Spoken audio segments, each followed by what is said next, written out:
In today's video, I am going to take you through the process of creating your own skirt block to your personalised body measurements for woven fabric, so non-stretch garments. If you don't know what a skirt block is, this is very simply the most basic skirt shape that you can use to adapt into any skirt of your imagination. This is also a way to just improve the fit of your garment. Even if you use this to produce the most basic pencil skirt, it should just look so much better on you because it's made for your body dimensions. First, I will show you how to take accurate measurements and which ones you will need. These tips are good for all measuring you need to do on the body, but I'll then show you the specific ones we need for today. When measuring, either you or a client, the first thing you need to do is make sure you have a good, relaxed posture.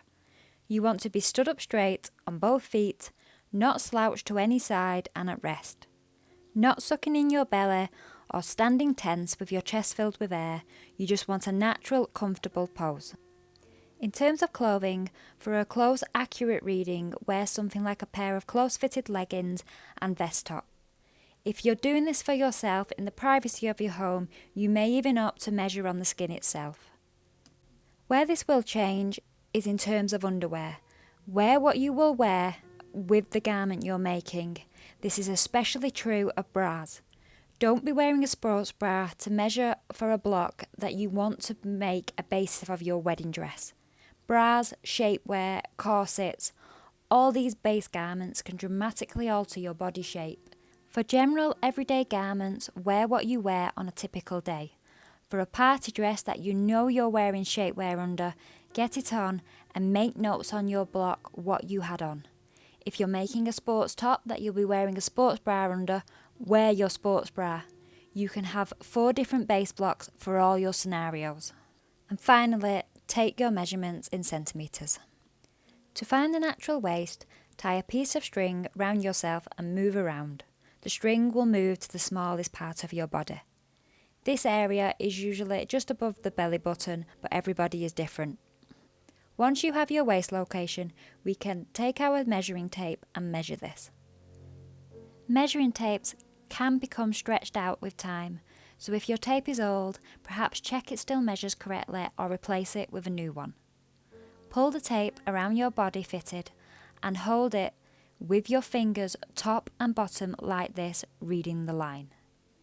Don't place a finger inside, then you'll get a measurement of your waist plus your finger. Don't pull the tape in too tight so it makes the skin bulge, or have it loose so there is a big gap between your body and the tape. Ensure it is horizontal to the floor all the way round.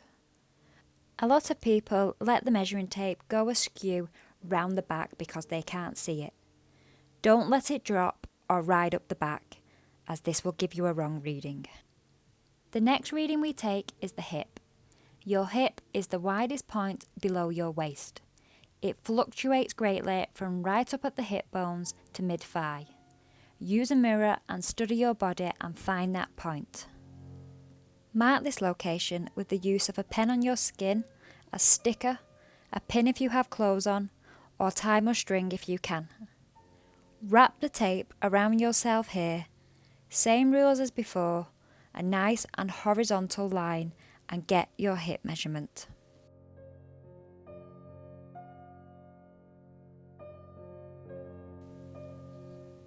Now measure the vertical distance between your hip point and your waist point. So from the hip mark to the waist string. This is why we left the sticker and the string in place.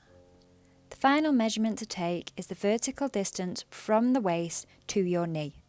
This will be the skirt length we will draft to. Why the knee? It's as good a reference to work with as any.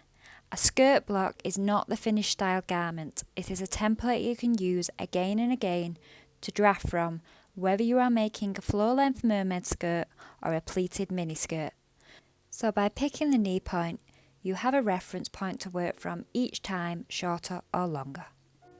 Once you have your measurements, we can begin drafting. You'll need a decent sized table for this, give yourself plenty of room to work. For paper, I use roll paper because you get the length and usually extra width. Look for wrapping paper, kids craft paper or plaiting paper. You can use regular paper, just tape it together using masking tape. You will need a really sharp pencil or pen. It's common to see people use Sharpies or markers on line tutorials, and that is because they show up on the camera. These thick lines aren't accurate enough, so stick with pen or pencil.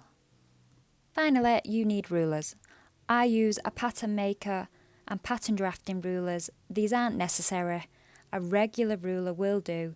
You just need to make certain you can measure to the millimetre, and you can also get sharp and accurate right angles, so perfect corners. A set square can do this, and quilting rulers. I am going to do this tutorial in a smaller scale so I can zoom in close and you can follow along and see everything clear. I will talk you through the measurements you should use at each stage. Begin by drawing a line parallel to the edge of your paper that is the length of your waist to your knee. Now, perpendicular to that, draw across the top of your paper a line that is half your hip measurement plus 1.5 centimetre ease. Make sure this angle here is 90 degrees. Check with your set square or use a piece of card. It has to be perfectly square. This is why pattern makers are very useful, as they have these lines that allow you to get crisp corners using the lines on it. Square this off, so that means to complete the square, and add another line at the bottom the same length as the top, perfectly level, another line along the length of the paper the same as the first, perfectly parallel to the first. Check each corner is 90 degrees and measure each line to match. Make sure this starting square is perfect or the whole thing will look wonky. Label it up with the following letters.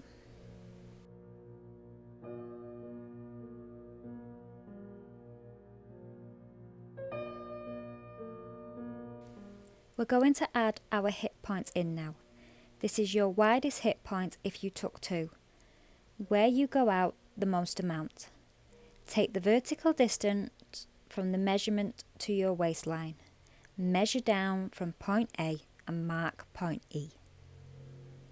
Draw across to point F on the other side. Again, ensure this line is perfectly level. This is our hip line.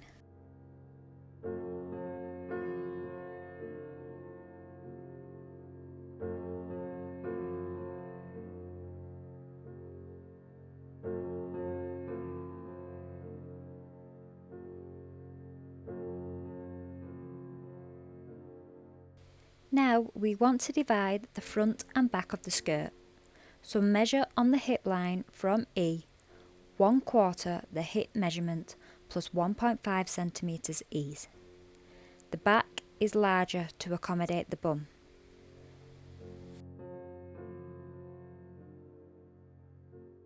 Label point G. This is a good notch location for drafting later.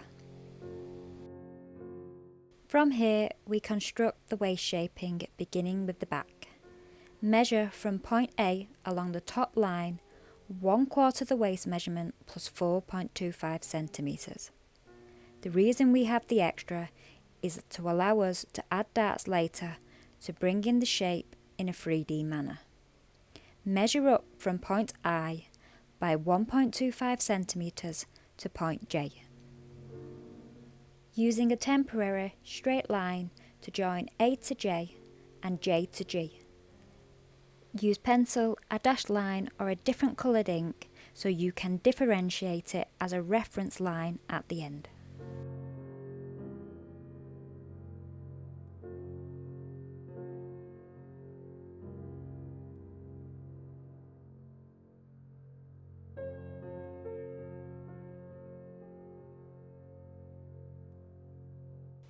Measure line A to J and divide by 3. Split this line up into 3 parts. This gives us our dart locations.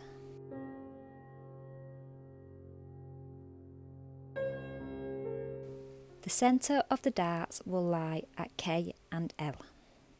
Square down from this line using your set square. This line is not horizontal, so this new line will not run parallel to the edge of the paper. Ensure this angle here is 90 degrees and measure 14 centimetres on K to M, then measure 12.5 centimetres on L to N.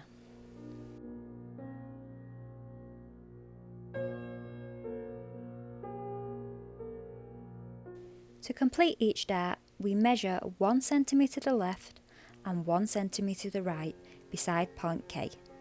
This gives us a 2 cm dart in total.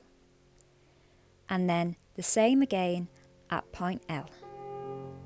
We now have all points of our darts and we can form the triangles.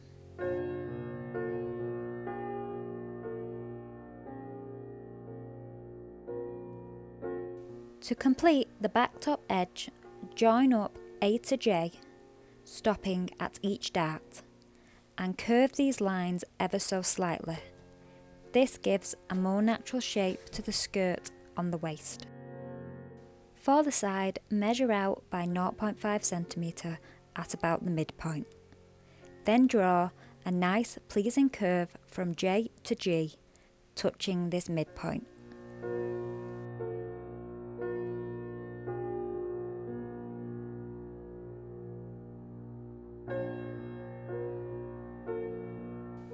The back is complete. Label it back and also label the centre back line.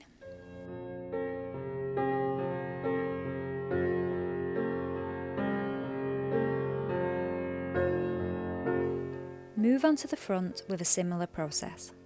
Working from the opposite side of the original square we drew, measure 1/4 the waist measurement plus 2.25 centimetres to get to point O.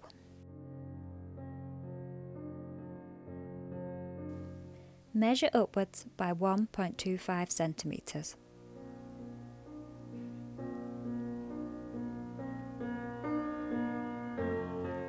Join B to P and then P to G with a temporary straight line, just like we did at the back.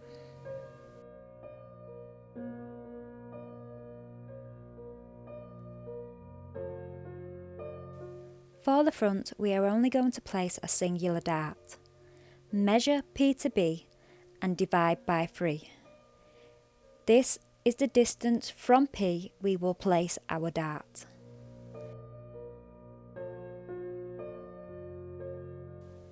Label the centre of the dart Q.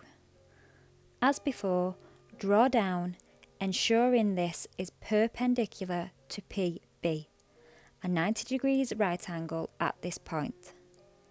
Make this 10 centimetres in length and mark this point R. Our dart is again 2 centimetres wide, so measure 1 centimetre either side of point Q. Draw the dart triangle and complete the top line from P to B with a slight curve, stopping at the dart as we go.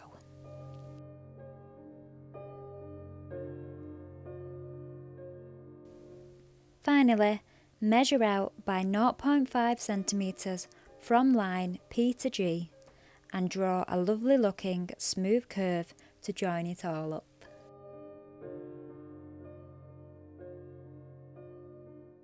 Your basic skirt block is drafted.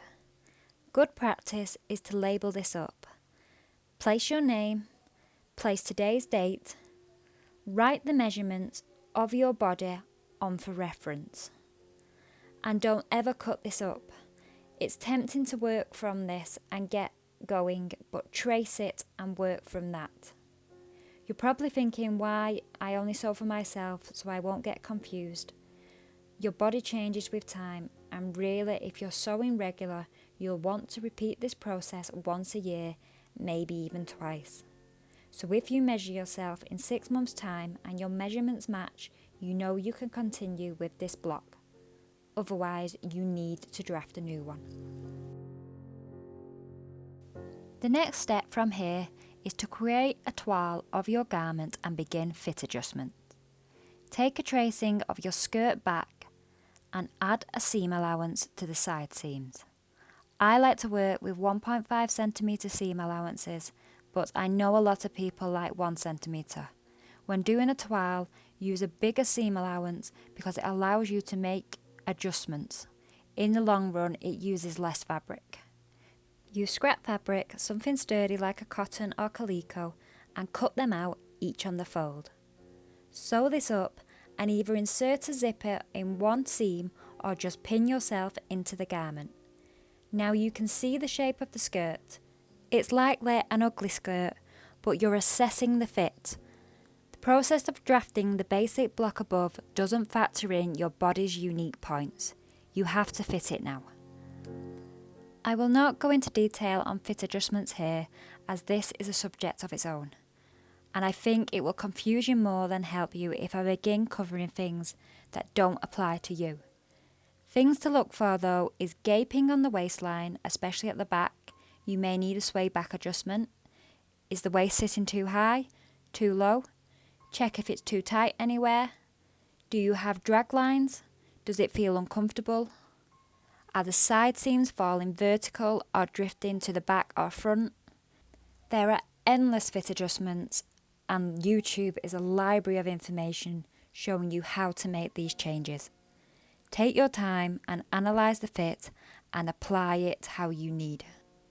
Transfer these changes back to your paper pattern and cut a new toile. Repeat and repeat until you are happy with your draft. Thank you for watching to the end. I hope you feel ready to begin the drafting process. I will be releasing some videos in the coming months where we draft different skirt styles beginning from your block. So if that interests you, please subscribe to get notifications of when that goes live. Happy sewing!